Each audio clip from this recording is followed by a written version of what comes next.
The creepiest and most unexplainable things I've seen in broad daylight. When I was 4 years old, my brother was 10. One day he stayed home from school to babysit me while Mom went to work. She left emergency numbers taped to the fridge and went off.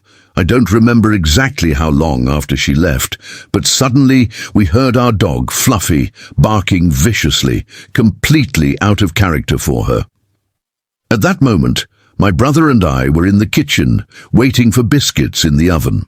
Fluffy's barking grew louder and louder, which meant she was on the front lawn, near the kitchen entrance. The gate to the backyard was farther down the side of the house, so whoever was outside was in the narrow space between the house and the fence, just out of Fluffy's reach. My brother went to open the kitchen curtains to see what was happening. The moment he pulled them aside, a man was staring straight at us, as if he had expected him to open the curtains. Then the doorknob started rattling. My brother quickly grabbed the phone and took me to the living room. As soon as he got on the phone, the rattling stopped. Later, our mom came home and the police arrived to take a statement. They never found the man. My brother remembers that moment as clearly as I do, and it remains the creepiest thing I've ever experienced. It's a strange memory that still haunts me. Back in primary school, I remember one strange day when a crowd of students gathered around a disturbing poster taped to the library wall on the far side of the school. Curious, I went to see what they were staring at. The poster was horrifying. Pictures of cats that had been cut up, heads separated from bodies, feet removed, and so on. There were about 6 images in total. In the middle, a warning read something like, "Keep your cats." Inside, I couldn't read all the words clearly at the time, but I remember the pictures vividly. Teachers noticed because some kids started crying. The poster was quickly taken down. Our parents had already warned us not to play in the nearby woods because there was someone who was mutilating cats. We didn't need the poster to know something terrible was happening. Eventually, the police caught the person responsible. About 2 weeks later, nobody talked about it anymore. Thinking back, it felt like something out of a serial killer case. I was 6 or 7 years old, so I didn't fully understand it, but we were shocked and confused. Around that time, there was a kind of moral panic, especially since many cats were found dead in the woods near a cave. Years later, I explored that cave. It was just a single room with a lot of fallen stones. The cave had been used as a weapons cache during World War II, and before that as a brewery cellar. I found very little online, except rumors that some people had been shot there or nearby, and that because of the deaths, some believed it became a site for satanic worship. Who knows if that's true? We always found the place creepy. We played there daily as kids until the cat mutilation stopped us for a while. When I was 15, my family took a cross-country trip. One night, we camped at the Grand Canyon. We attended a ranger's lecture around 6 p.m. Since it was summer, there was still plenty of daylight. On our way back, we took a shortcut off the trail and saw a light up ahead. As we got closer, we found a man sitting at a full-sized wooden desk in the middle of the woods. He had a lantern on the desk. I remember this clearly because it was so unusual. An entire office desk with a lantern deep in the forest. He had long sideburns and looked like he was dressed straight out of the 1800s. My dad slowly backed us down toward the trail, and we continued on our way. The man never said a word, never looked up, and didn't acknowledge us at all. There were 2 adults and 3 teenagers, and we all remember that moment clearly.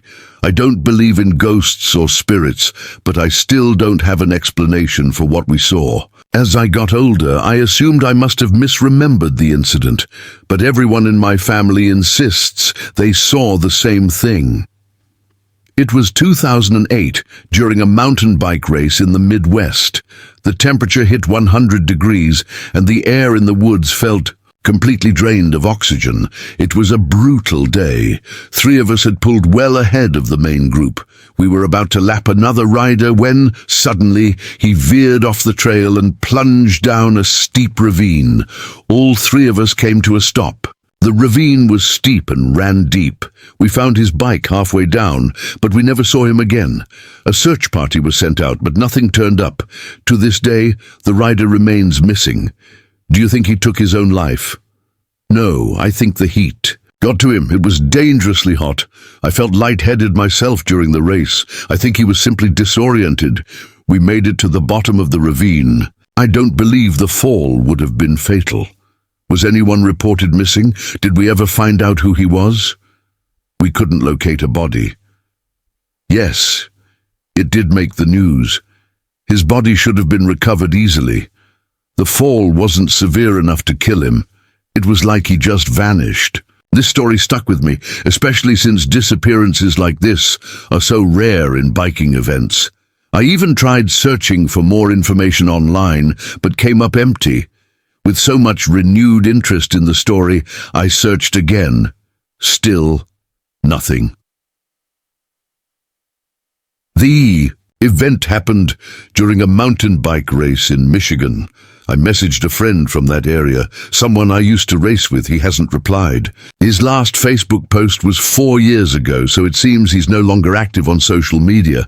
There's no way that crash alone would have killed him, unless he went headfirst into a tree. Sure, he'd be bruised and hurt, but it wasn't a deadly fall. The 3 of us reached the area within a minute after he went off the trail. We should have heard something, footsteps, movement, anything. But there was complete silence. We even looked up into the trees, wondering if somehow he had gotten caught up there. Still nothing.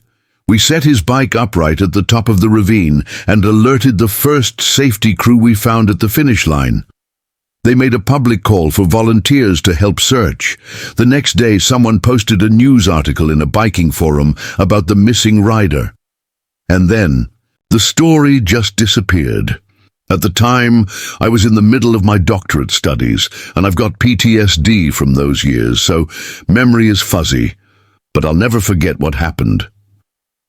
Then there was another incident. A car was lying upside down, off the road and beyond a farm fence.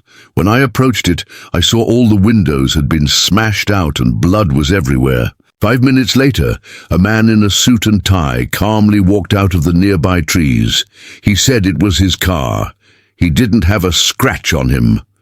The police eventually arrived and spoke to the man. It turned out the car belonged to his son, who had been speeding, lost control on a gravel shoulder, and flipped the vehicle. The blood was from cuts caused by shattered glass. Apparently, the son crawled out of the wreck, called his father, and was taken home, not to a hospital. The father returned later to deal with the car. The son was fined for leaving the scene and some other minor violations. The father tried to fight the charges in court but lost. What really unsettled me was seeing the man, so calm and composed, just emerge from the woods like that, in front of a wrecked and blood-covered vehicle. That, and the sight of an upside-down car with no one inside, stayed with me. I was probably around 10 or 12 at the time, walking home with my family. My 2 brothers had run ahead. My parents and little sister were behind me, and I was walking in the middle of our group. I had been messing around with my iPod when I suddenly felt the urge to look up. I'm not exactly sure what I saw, but it appeared to be a tall, possibly 7 to 9 foot figure, very slender and completely dressed in black. It walked with a slight hunch and what looked like a limp, but it still moved quickly. I watched it cross the road from our neighbor's house and pass in front of our parked car. Then just like that, it vanished. Given its height, I should have been able to see where it went, but it simply disappeared. I ran around searching near and inside our car, but there was nothing. Even today, I can't explain what I witnessed. I was fully alert and thinking clearly. I just wish I had some sort of explanation. Maybe it was a false positive. Our brains have evolved to perceive possible threats even when they aren't really there, because it's safer than missing real danger. Something must have triggered a defensive response in my brain, compelling me to check my surroundings. Perhaps some of our distant ancestors ignored such signals and didn't survive because that harmless lump in the dark turned out to be a predator.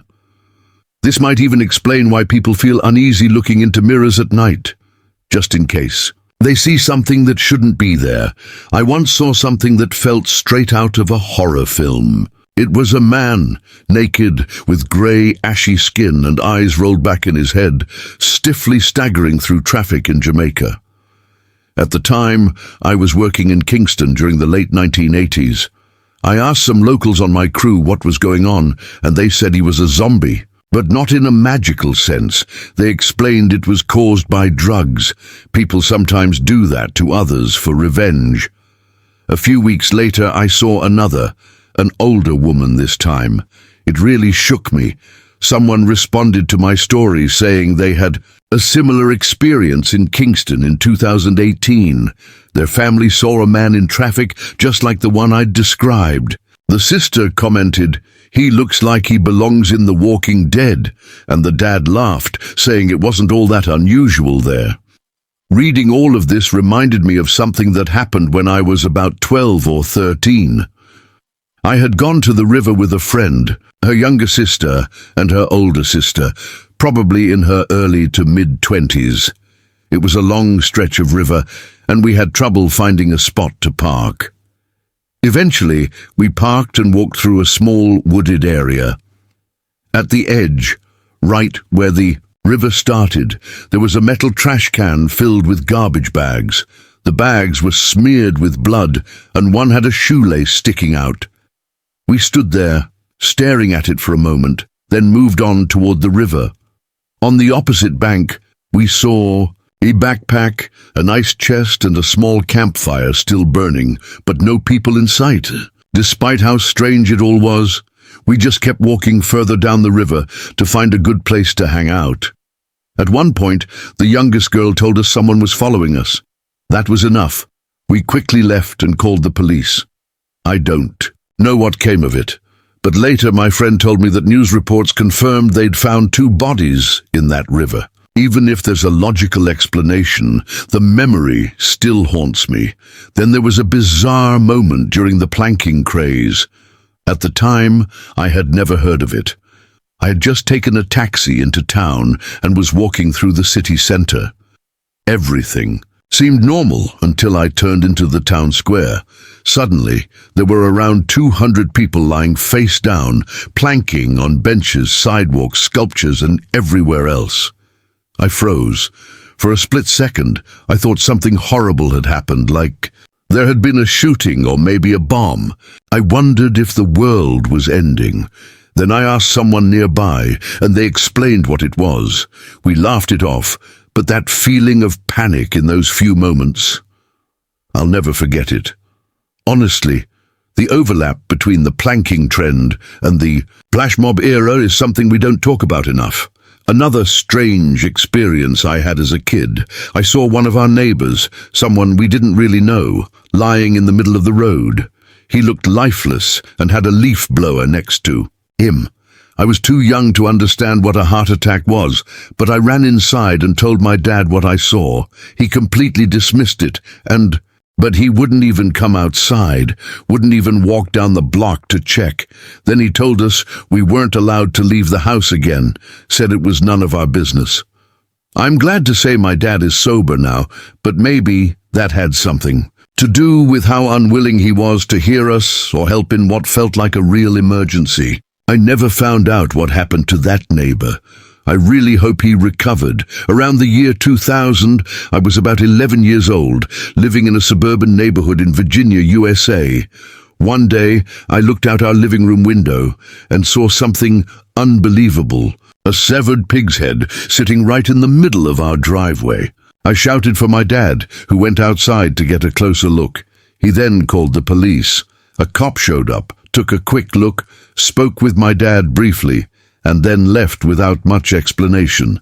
My dad grabbed some gloves, put the pig head in a trash bag and tossed it in the garbage can on the side of the house. That was it. We never found out where it came from.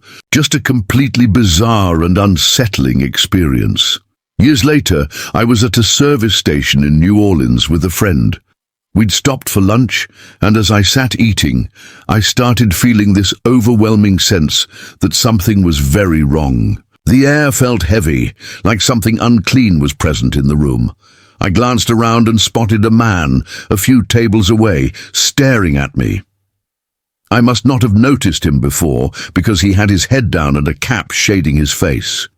But now I could see him clearly, grinning with swollen red-rimmed eyes. His skin looked ravaged by some kind of disease, and he was wearing a yellowed, stained undershirt. His hands were cracked and caked with grime. I only looked at him for a second before a wave of nausea and dread hit me. I couldn't finish my meal. That sick feeling stayed with me, and I actually came down with something later. I can't fully explain it, I'm not superstitious at all, but the moment felt so off, like my subconscious picked up on something before I consciously saw him. I know he was probably homeless, maybe mentally ill or struggling with addiction, but I'll never forget the way he looked at me. Once, while I was on break at the hospital where I worked, I was standing outside near the loading dock. A man started, walking toward me from down the lane. Keep in mind, the emergency entrance was on the opposite side of the building. As he got closer, I noticed he was holding his neck at a strange angle, hunched to one side. When he reached me, I could see a large bone visibly pushing out under the skin on his neck. He asked if I had a lighter. I didn't, but I asked, "What the hell happened, man?" He said he had dived into a lake the night before and hit his head on a submerged rock. The idea that someone with a serious neck injury would walk around looking for a cigarette lighter stunned me. I told him he needed to get to the emergency room immediately and sent him on his way. Another time, back when I was a kid growing up in Chicago, a friend and I were playing catch outside. Suddenly, a woman screamed and fell from a third-story window into the bushes at a house just one over from ours. We ran inside and told our parents, but they didn't believe us. They said we were just imagining things and that it was time to come in anyway.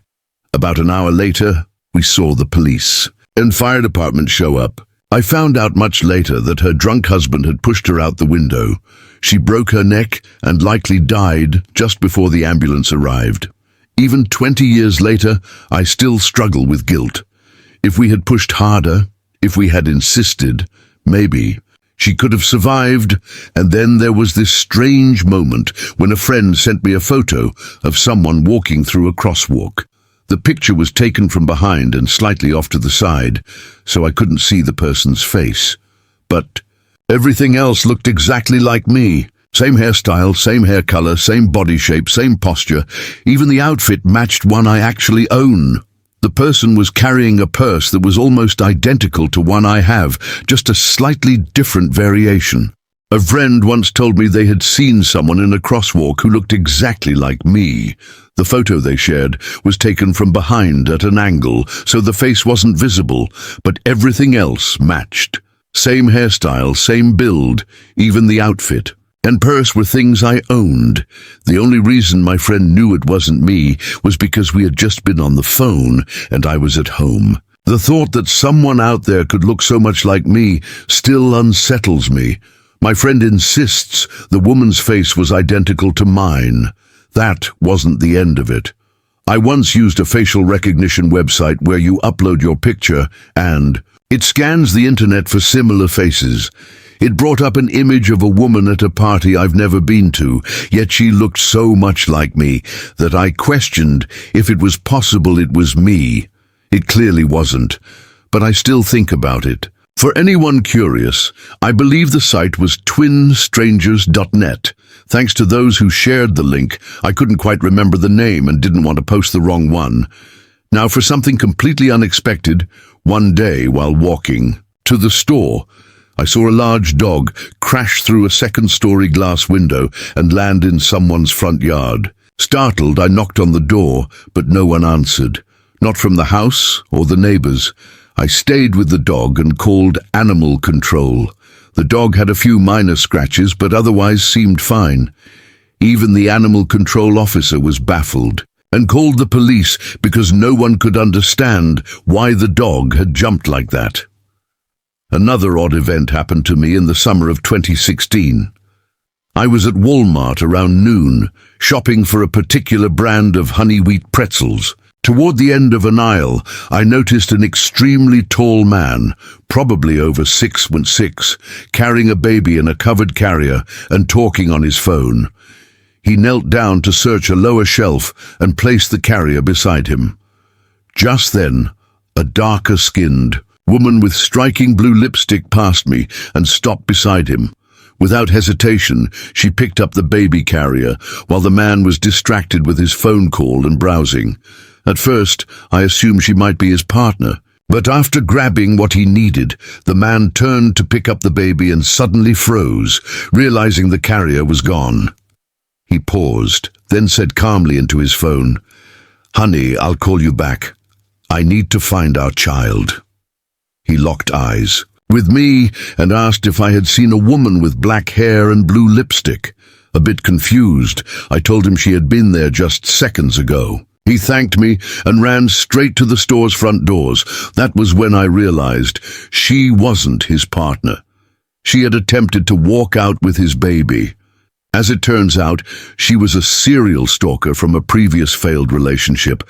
It was terrifying how confidently she tried to kidnap a child in a public place. Even more disturbing was how calm she remained while the man confronted her. She didn't react, just stood there as if nothing had happened. One last incident I'll never forget happened when I was about 8 years old. My family was hiking in Austria when we stumbled upon the ruins of an old medieval castle. There was a sign saying a cafe was nearby, so we made our way up. When we got there, the cafe appeared completely abandoned. Tables and chairs were overturned, and beside the building sat a brand new Mercedes riddled with bullet holes across the trunk and rear window. The car was clearly armored, thick glass that hadn't been penetrated by the bullets. We didn't wait to ask questions. We turned around immediately and left. Back at the hotel, my dad called the local police to report what we had seen, but they dismissed the report. We never found out what actually happened. To this day, some people think it may have been a film set, and maybe it was. But at the time, it was eerie enough that we didn't want to stick around to find out. We learned the hard way that it definitely wasn't a movie set. What added to the unease was the complete lack of warning signs. Nothing was blocked off, and not a single person was around. When my dad contacted the police, they said they'd look into it. But the following day, when he called back to check for updates, they said it was nothing serious. They claimed the holes in the car were caused by kids throwing rocks, unless those kids could throw tiny stones at extremely high speeds. That explanation didn't make sense. It became clear they weren't interested in giving us the full story, and we got the hint that we shouldn't keep pressing. A lot of people asked when this happened. It was in 1984. As for the location, I double-checked with my dad. It wasn't in Carinthia Keton, where we vacationed the following year, but in Lower Austria, specifically in the valley of the River Krems. The only castle in that area is Castle Hartenstein. I looked up some photos online, and it looked exactly like the place I remember. Although it's not open to the public now, it might have been accessible 38 years ago. When I was a child, I had a recurring dream. I'd be walking up a hill, approaching a brown brick building with a black roof. Trees surrounded it, and a brick path led the way. Nothing particularly strange, but I had that same dream occasionally from the time I was 5. We lived in Florida back then. Later we moved to Ohio, and life continued. As I started touring colleges, I had already selected one, but we had one more scheduled visit. We drove a couple of hours to the campus. During the drive, I kept feeling good about the place. Something about it just felt right. The town was charming. Then as we arrived, I saw it, the hill, the building, the path. It was all just like in my dream. I couldn't believe it. During the tour, I felt completely at ease, like I had come home. Naturally, I chose that college. The following spring, while walking up that same hill, I met my future husband.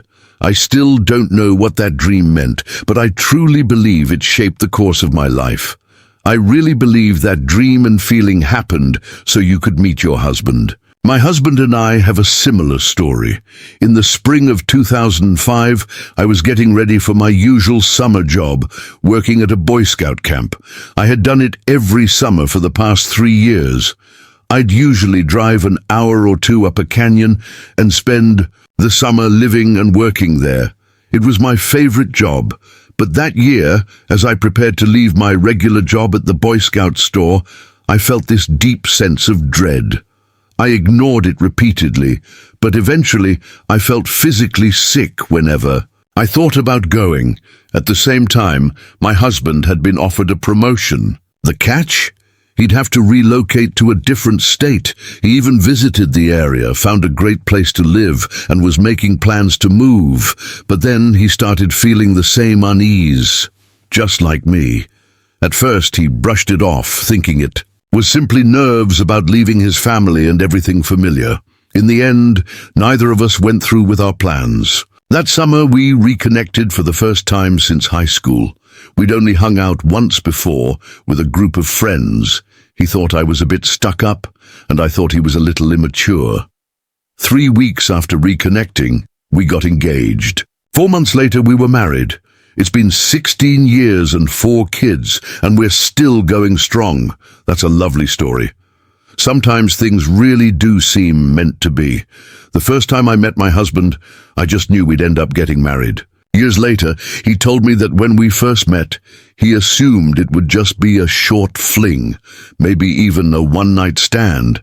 But here we are, 15 years later, and as I like to joke, he still can't get rid of me.